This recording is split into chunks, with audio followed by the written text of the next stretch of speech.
ఆరోగ్యాభిలాషులందరికీ నా హృదయపూర్వక నమస్కారములు. ఒబిసిటీ అనేది సిటీస్లో 3/4 మందికి కనపడుతూ ఉన్నది. ఉండవలసిన బరువు కంటే 10 కేజీలు అంతకంటే పెరిగి ఎక్కువగా ఉన్నవారు 3/4 మంది. మరి ఇట్లాంటి ఒబిసిటీ అనేది చిన్న వయసు పిల్లల నుంచి పెద్ద వయసు వారి వరకు ఎక్కువ మందిలో కనపడుతూ ఉంది కదా.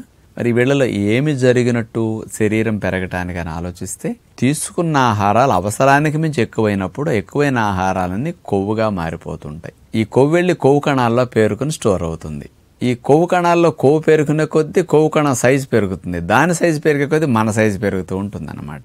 అందుకని ఈ కొవ్వు కణాల్లో కొవ్వు పేరుకోవటం, నిలవ ఉండటం అనేది సంవత్సరాల తరబడి జరుగుతూ ఉంటుంది. ఇప్పుడు పేరుకున్న కొవ్వు కరగకుండా అక్కడే ఉందనుకోండి, మళ్ళీ నెక్స్ట్ ఇయర్కి 1 ఇయర్ నిలవ ఉన్నట్టు, 2 ఏళ్ళు గడిస్తే 2 సంవత్సరాలు, ఇట్లా 5 ఏళ్ళు 10 ఏళ్ళు కొవ్వు కణాల్లో కొవ్వు నిలవ ఉండే కొద్దీ ఈ నిలవన్న కొవ్వు కణాల్లో కొవ్వు చెడిపోవటం మొదలవుతుంది. దాని నుంచి ఇన్ఫ్లమేషన్ మొదలవుతుంది. ఈ కొవ్వు కణాల నుంచి రిలీజ్ అయ్యి ఇన్ఫ్లమేషన్ అనేది అనేక రకాల దీర్ఘ రోగాలు, మొండి రోగాలు, మరి ప్రాణాంతక సమస్యలైన క్యాన్సర్స్ రావడానికి కూడా ఈ కొవ్వు కణాల్లో నిలవన్నందువల్ల వచ్చిన ఇన్ఫ్లమేషన్ కారణమవుతున్నదట. ఈ కొవ్వు కణాల్లో వచ్చే ఇన్ఫ్లమేషన్ 13 రకాల క్యాన్సర్స్ ఒబిసిటీ వారికి రావటానికి కారణమవుతున్నదట. Obesity increases your risk of 13 cancers అని చెప్తుంది సైన్స్లో ప్రస్తుతం. 13 రకాల క్యాన్సర్స్ రావడానికి ఒబిసిటీ కారణం ఎందుకు అవుతుంది అంటే, ఈ కొవ్వు కణాల నుంచి వచ్చిన ఇన్ఫ్లమేషన్ ఏదైతే ఉందో, నిలవన్న కొవ్వు నుంచి చెడిపోవటం కదా, చెడిపోయినప్పుడు ఇన్ఫ్లమేషన్ వస్తుంది. బురదగుంట్లో బురద లేకపోతే నీరు నిలవ ఉందనుకోండి, ఆ నిలవన్న బురద నుంచే క్రిములు ఎట్లా పుడతాయి, ఇన్ఫ్లమేషన్ ఎట్లా పుడుతుంది అనమాట. అలా పుట్టిన ఇన్ఫ్లమేషన్ మంచి కణాల్లో ఉండే డిఎన్ఏని కూడా డ్యామేజ్ చేస్తుంది. ప్రతి కణాల్లో ఉండే మన డిఎన్ఏ ఏదైతే ఉందో దాన్ని డ్యామేజ్ చేసేసి మార్చేస్తున్నది. డిఎన్ఏ డ్యామేజ్ అయితే మంచి కణం క్యాన్సర్ కణంగా మారిపోతుంది అనమాట. మరి మంచి కణం క్యాన్సర్ కణంగా మారిందనుకోండి, ఒక క్యాన్సర్ కణం 2 క్యాన్సర్ కణాలని, 2 క్యాన్సర్ కణాలు 4 కణం, 4 16 అట్లా డివిజన్ అయిపోతుంటాయి. అందుకని కొవ్వు కణాల్లో పెరిగే ఇన్ఫ్లమేషన్ మంచి కణాన్ని కూడా పాడు చేసేస్తుంది. ఆ డిఎన్ఏ డ్యామేజ్ అయిందనుకోండి, కంట్రోల్ తప్పేస్తాయి అనమాట.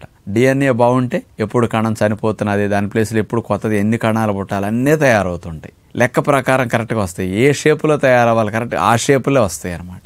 అదే డిఎన్ఏ డ్యామేజ్ అయితే అద్దు ఆపు లేకుండా, కంట్రోల్ లేకుండా అయిపోతుంది అనమాట.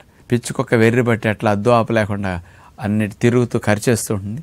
అలా కణాలన్నీ, మంచి కణాలన్నీ క్యాన్సర్ కణంగా మారిపోతే క్యాన్సర్ కణాలన్నీ పిచ్చుకొక్కలాగా అట్లా ప్రవర్తిస్తూ ఉండే లోపల. అందుకని ఆ స్థితికి కొవ్వు కణాల్లో పేరుకున్న కొవ్వు ప్రధాన కారణం అనమాట. ఇలా ఒబిసిటీ వారిలో పెరిగే కొవ్వు కణాల్లో ఇన్ఫ్లమేషన్ తగ్గించాలంటే ఏమిటి మార్గము? ఆ ఇన్ఫ్లమేషన్ తగ్గించడానికి యాంటీ ఆక్సిడెంట్ డైట్ అతి ముఖ్యంగా ఉపయోగపడుతుంది. యాంటీ ఆక్సిడెంట్స్ అంటే ఏమిటి? అలాంటివి vitamin A, vitamin E, vitamin C ఇట్లాంటివన్నీ. వీటితో పాటు కొన్ని యాంటీ ఆక్సిడెంట్స్ ఇతరవి చూసుకుంటే ముఖ్యంగా జింక్, సిలీనియం ఇలాంటివన్నీ ఎక్కువ కావాలన్నమాట. ఇలాంటివి ఒబిసిటీ ఉన్న వారికి సన్నటి వారితో పోలిస్తే రెట్టింపు కావాలి. ఎందుకంటే మరి 10 కేజీలు 20 కేజీలు ఎక్కువ ఉన్నప్పుడు ప్రతి కొవ్వు కణం నుంచి విడుదలయ్యే ఇన్ఫ్లమేషన్ ని కంట్రోల్ చేయాలి. బాడీని డ్యామేజ్ అవ్వకుండా బాడీలో ఫ్రీ రాడికల్స్ ని తగ్గించాలి అంటే యాంటీ ఆక్సిడెంట్స్ ఎక్కువ మోతాదులో కావాలి. మూకుడు మాడిపోయింది అనుకోండి, సబ్బు ఎక్కువ పడుతుంది, రుద్దటం ఎక్కువసేపు పడుతుంది. అట్లాగే కొవ్వు కణాల్లో కొవ్వు ఎక్కువ ఉన్న కానించి ఇన్ఫ్లమేషన్ తగ్గించడానికి ఎక్కువ యాంటీ ఆక్సిడెంట్స్ కావాలి. ఈ యాంటీ ఆక్సిడెంట్ డైట్ ఎక్కువ తీసుకుంటే ఏమవుతుందంటే, ఈ కొవ్వు కణాల్లో ఇన్ఫ్లమేషన్ రాకుండా యాంటీ ఆక్సిడెంట్స్ రక్షిస్తాయి అన్నమాట. ఆ రక్షణ మంచి కణాలు కూడా డ్యామేజ్ అవ్వకుండా రక్షించుకోవటానికి, ఆ ఇన్ఫ్లమేషన్ కారణమైనవి మంచి కణాన్ని పాడు చేయకుండా రక్షించడానికి, డిఎన్ఏ రిపేర్ చేసుకోవడానికి, డిఎన్ఏ డ్యామేజ్ నుంచి కాపాడుకోవడానికి బాగా బాడీకి సపోర్ట్ కలిసి వస్తుంది అనమాట. అందుకని యాంటీ ఆక్సిడెంట్ డైట్ ఒబిసిటీ ఉన్నవారు మామూలు వారి కంటే రెట్టింపు తినాలి. అందుకని యాంటీ ఆక్సిడెంట్ డైట్ 2 పూట్ల తినటం అనేది ఒబిసిటీ ఉన్నవారు ప్రయత్నం చేస్తే మంచిది. Morning, evening anti oxidant diet తినాలి. మధ్యాహ్న పూట కావాలంటే మీరు ఇష్టమైన ఉడికిన ఆహారాన్ని 1 పూట తినండి. అది కూడా అన్నం తినకుండా పుల్కాతో తినండి. రైస్ అస్సలు తినకండి, ఒబిసిటీ తగ్గదు. 1 పుల్కా తిని కూరలకు వస్తే మనం చెప్పినట్టు వండుకుంటే ఇంకా బాగా మంచి రిజల్ట్స్ వస్తాయి ఇట్లాంటి వారికి. కానీ ఉదయం పూట, సాయంకాలం పూట యాంటీ ఆక్సిడెంట్ డైట్ బాగా తింటే మంచిది. అన్నిటికంటే బెస్ట్గా డిన్నర్లో ఫస్ట్గా తినాలన్నమాట. ఎందుకో తెలుసా? మన శరీరం రాత్రిపూట తెల్లవార్లు ఈ యాంటీ ఆక్సిడెంట్స్ను ఉపయోగించుకుని బాడీలో ఇన్ఫ్లమేషన్ తెల్లవార్లు ఫైట్ చేసి కంట్రోల్ చేసుకుంటూ ఉంటుంది అనమాట. నైట్ టైం ఈ డిఫెన్స్ మెకానిజం యాక్టివ్గా ఉంటుంది, బాడీలో ఆటోఫాగే మెకానిజం యాక్టివ్గా ఉంటుంది. కాబట్టి నైట్ టైం అస్సలు తినొద్దు అనమాట. సాయంకాలం 6 గంటలకల్లా డిన్నర్ ముగించాలి. అందుకని 6 to 7 డిన్నర్లో మీరేం తినాలో తెలుసా? పుచ్చగింజలన్నీ, కొంచెం గుమ్మడి గింజల పప్పు, పొద్దుతిరుగుడు పప్పు. ఒక దాంట్లో విటమిన్ E ఉంటుంది పొద్దుతిరుగుడు పప్పులో, గుమ్మడి గింజల పప్పులో జింక్ ఉంటుంది, అట్లాగే పుచ్చగింజల పప్పులో ప్రోటీన్ ఎక్కువ ఉంటుంది అనమాట. అంటే ఇన్ఫ్లమేషన్ తగ్గించడానికి రక్షణ వ్యవస్థకి బాగా ప్రోటీన్ కావాలి.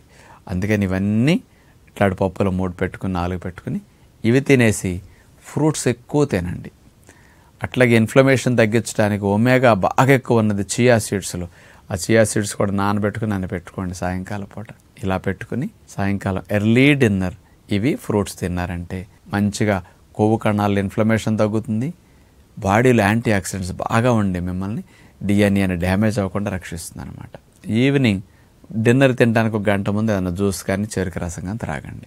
ఇది ఈవినింగ్ ఎట్లా ఉంటే బాగుంటుంది. ఉదయం పూట సమయం ఉంటే వెజిటబుల్ జ్యూస్ తాగొచ్చు 200 ml. సమయం లేకపోతే డైరెక్ట్గా బ్రేక్ఫాస్ట్ 2-3 రకాల స్ప్రౌట్స్, ఫ్రూట్స్ పెట్టుకోండి. న్యాచురల్ డైట్ ఎక్కువ తింటే ప్రోటీన్స్ ఎక్కువ ఉంటాయి, vitamin C, vitamin A, vitamin E, ఇవన్నీ జింక్, సిలీనియం అన్ని యాంటీ ఆక్సిడెంట్స్ స్ప్రౌట్స్లో బాగా ఉంటాయి. అందుకని అలాంటి మొలకలెత్తిన విత్తనాలు, పండ్లు కనుక పెట్టుకుంటే మంచిదనమాట.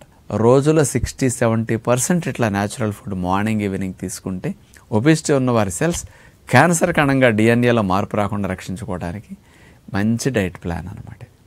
ఇలా చేస్తున్నందువల్ల వెయిట్ కూడా తగ్గుతుంది, ఇన్ఫ్లమేషన్ కూడా మీలో తగ్గిపోతుంది, రాకుండా కూడా ఉంటుందన్నమాట.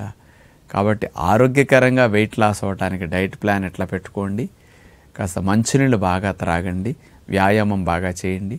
హెల్దీగా వెయిట్ లాస్, ఫ్యాట్ లాస్ మీలో జరుగుతుందని, ఇన్ఫ్లమేషన్ రాకుండా రక్షించుకోవడానికి ఇలాంటి ఆహారాలు తినండి అని విజ్ఞప్తి చేస్తూ నమస్కారం.